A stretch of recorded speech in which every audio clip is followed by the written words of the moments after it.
आता जर त्या सोपांवर गुन्हा दाखल नाही झाला तर संपूर्ण महाराष्ट्रभर आंदोलन, राष्ट्रीय चर्मकार संघाचा इशारा। परभणी येथील प्रकरणातील दोषी सोपांवर गुन्हा दाखल करावा, अन्यथा महाराष्ट्रभर आंदोलन करण्याचा इशारा राष्ट्रीय चर्मकार संघाने दिला। या आशयाचं निवेदन जिल्हाधिकारी शिरोळ, कागल, हातकणंगले तहसीलदारांना संघटनेने दिलं।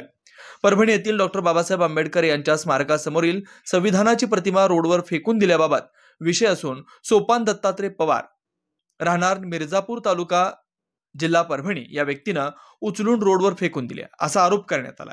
या व्यक्तीवर देशद्रोहाचा गुन्हा दाखल करून त्यास कठोरात कठोर शिक्षा देण्यात यावी अशी मागणी आहे। तसेच परभणी शहरातील कोम्बिंग ऑपरेशन, धरपकड तात्काळ थांबवण्यात यावी अशी मागणी आहे। तर शासनाने लवकरात लवकर कारवाई न केल्यास यापुढे राष्ट्रीय चर्मकार महासंघ संपूर्ण महाराष्ट्रभर आंदोलन करेल असा इशाराही देण्यात आला।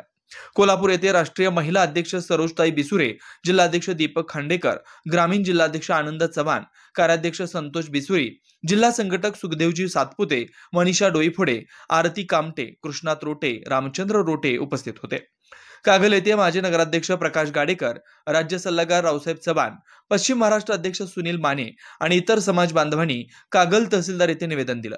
शिरोळ येथे तहसीलदार कार्यालयात पत्रकार दगडू माने, शिरोळ तालुका अध्यक्ष अर्जुन धुमाळे आणि बहुसंख्य समाज बांधव उपस्थित होते। अन्वेषण लाईव्ह न्यूज साठी कोल्हापूरहून मारुती गायकवाड। शिवाजी महाराजांचा